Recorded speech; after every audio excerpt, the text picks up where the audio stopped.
যারা মানুষকে কষ্ট দেয়, যারা মানুষের সঙ্গে প্রতারণা করে, যারা মানুষের সঙ্গে কথা দিয়ে কথা রাখে না, এদের ক্ষমাটা আটকে যায়। কবরের সব গুনাহ মাফ হয়ে গেলেও এই কষ্ট দেওয়ার গুনাহটা মাফ হয় না। মানুষ যখন মানুষকে কষ্ট দেয়, যে কষ্ট দেনেওয়ালা তার লাইফে 4টা বিপদ আসে। 1 নাম্বার, যে মানুষকে কষ্ট দেয়, যে মানুষের সঙ্গে প্রতারণা করে, যে মানুষকে কথা দিয়ে কথা রাখে না, আমানতের খেয়ানত করে, বিভিন্নভাবে কষ্ট দেয়, তাদের লাইফে 4টা কষ্ট মাস্ট আসে। নাম্বার 1 কষ্ট হচ্ছে এই যে তারা they can't get the peace of heart. তারা মনের প্রশান্তি হারিয়ে ফেলে। মনের প্রশান্তি কোথাও তারা খুঁজে পায় না। মনে রাখবেন, যদি আপনি কাউকে কষ্ট দিয়ে থাকেন তাহলে আপনার মনের যে সুকুন, যে রাহাত, যে পিস, যে শান্তি, এটা হারিয়ে যাবে। এটা আল্লাহ তাআলার পানিশমেন্ট। একজন বান্দা যখন আর একজন বান্দায় কষ্ট দেয়, তখন আল্লাহ তাআলা তার হৃদয়ের সমস্ত শান্তি কেড়ে নেন। তার হৃদয়ে কোনো শান্তি থাকে না। এখন আপনি বলবেন যে হুজুর, কত মানুষ আমারে কষ্ট দিল, ওদেরকে দেখি ডাটসে ঘুরে বেড়ায়, কোনো অশান্তি নাই, টাকা পয়সা, গাড়ি বাড়ি বউ, কোনো কিছুর অভাব নাই, ডাটসে ঘুরতেছে, তাহলে আপনার কথার ব্যাখ্যাটা কি দাঁড়াবে? প্রিয় ভাইয়েরা, বাহ্যিক সুখটা আসল সুখ না, ভেতরের সুখটা হচ্ছে আসল সুখ। কথা বলেন ঠিক কিনা? আসল সুখ হচ্ছে ভেতরের সুখ। পিস অফ হার্ট যার নাই, পিস অফ মাইন্ড যার নাই, তার পুরো পৃথিবী থাকলেও তার কোনো কিছু নাই। That means if you have the peace of heart, then you have everything, and if you do not have the peace of heart, then you have nothing. মনের প্রশান্তি যার নাই তার কিছু নাই রে ভাই। এটা মারাত্মক বড় জিনিস। এজন্য যারা মানুষকে কষ্ট দেয় তাদের মনের প্রশান্তিটা হারিয়ে যায়। কাউকে কষ্ট দেবেন না। আমি সবাইকে হাত জোর করে অনুরোধ করছি, আর আমাকে শুনছেন, পর্দার আড়াল থেকে যে মায়েরা বোনেরা শুনছেন, সবার কাছে দুটো হাত জোর করে বলছি, কখনো কাউকে কষ্ট দিবেন না। নিজে ভেঙে চুরে চুরমার হয়ে যান, নিজে কষ্ট পেয়ে ভেঙে শেষ হয়ে যান, কাঁদেন, আল্লাহর কাছে দাঁড়ান, তাহাজ্জুদ পড়েন, সেজদায় কান্না করেন, নিজে শেষ হয়ে যান, মানুষকে কষ্ট দিবেন না। এটা বড় মারাত্মক বড় একটা অপরাধ। এটা আমরা ফিল করি না, আমাদের ভেতরে রিয়েলাইজেশনটা নাই, মনের প্রশান্তি হারিয়ে ফেলবে। খবরদার, বিয়ালাত, মানুষকে কষ্ট দিবেন না। 1 নাম্বার। 2 নাম্বার যে বিপদ আছে সেটা হচ্ছে এই, যারা মানুষকে কষ্ট দেয় তারা তাদের লাইফ থেকে অনেক দামি একটা জিনিস হারায় ফেলে। এটা আমি আমার রিয়েল এক্সপিরিয়েন্স থেকে বলছি, দেখে বলছি, বুঝে বলছি। যারা মানুষকে কষ্ট দেয় তারা তাদের লাইফের সবচেয়ে মূল্যবান জিনিসটা একটা সার্টেন পিরিয়ড সে হারিয়ে ফেলে, হারায় যায়, বুঝেও না, মানুষ টেরই পায় না, আল্লাহ কেড়ে নেয়।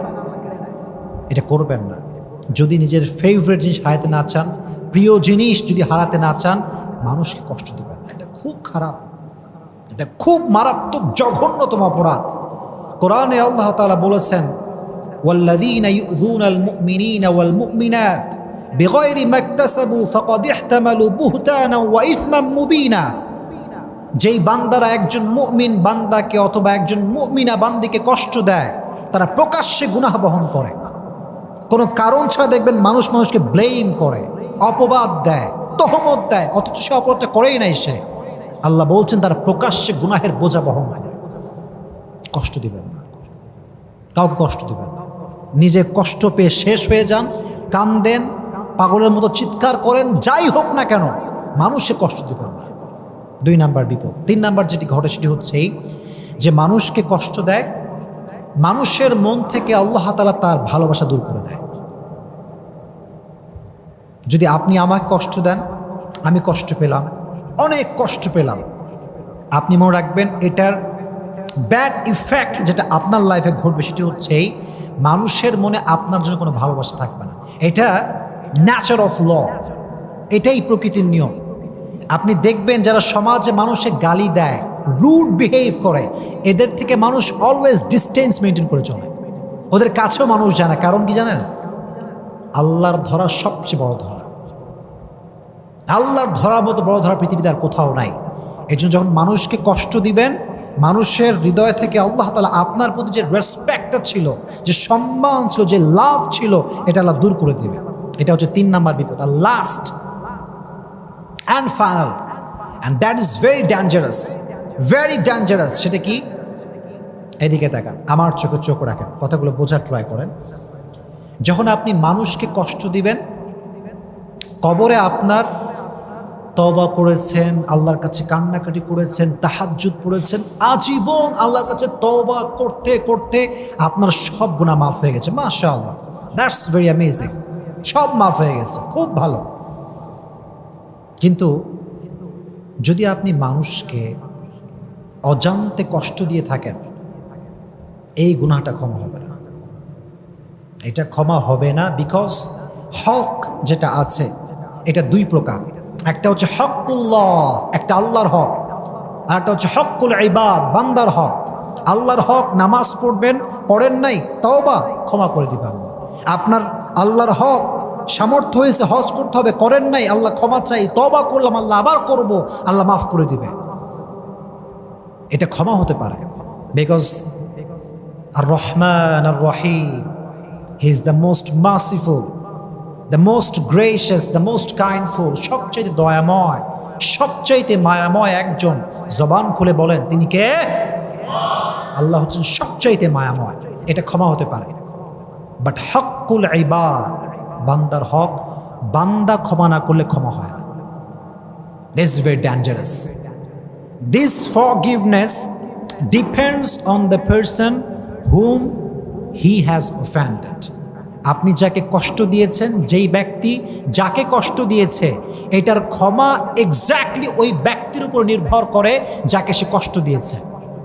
সে যতক্ষণ পর্যন্ত ক্ষমা না করবে ততক্ষণ পর্যন্ত ক্ষমা হবে না। এজন্য প্রিয় ভাইরা, যারা মানুষকে কষ্ট দেয়, যারা মানুষের সঙ্গে প্রতারণা করে, যারা মানুষের সঙ্গে কথা দিয়ে কথা রাখে না, এদের ক্ষমাটা আটকে যায়। কবরের সব গুনাহ মাফ হয়ে গেলেও এই কষ্ট দেওয়ার গুনাহটা মাফ হয় না যতক্ষণ পর্যন্ত যাকে সে কষ্ট দিয়েছে সে যতক্ষণ পর্যন্ত মাফ না করে ততক্ষণ পর্যন্ত এই বান্দার ক্ষমাটা আটকে যায়। জোরে বলেন নাউজুবিল্লাহ। আমাদেরকে আল্লাহ হেফাজত করুক, আল্লাহ আমাদেরকে আমানত রক্ষা করার তৌফিক দান করুক। আপনারা সকলেই পড়েন আমিন। কথার মাধ্যমে কষ্ট দিবেন না, আঘাত দিবেন না। যতটুকু পারা যায়, your behavior should be soft, should be normal. When you are talking about Quran and Sunnah, your face should be smiling. When you are talking about the Hadith, you have to give your speech according to Quran and Sunnah. যখন যা করছেন সব কিছুতে দুইটা source থাকবে, এটা কোরআন আর একটা সুন্নাহ। যদি বলেন কয়টা সোর্স?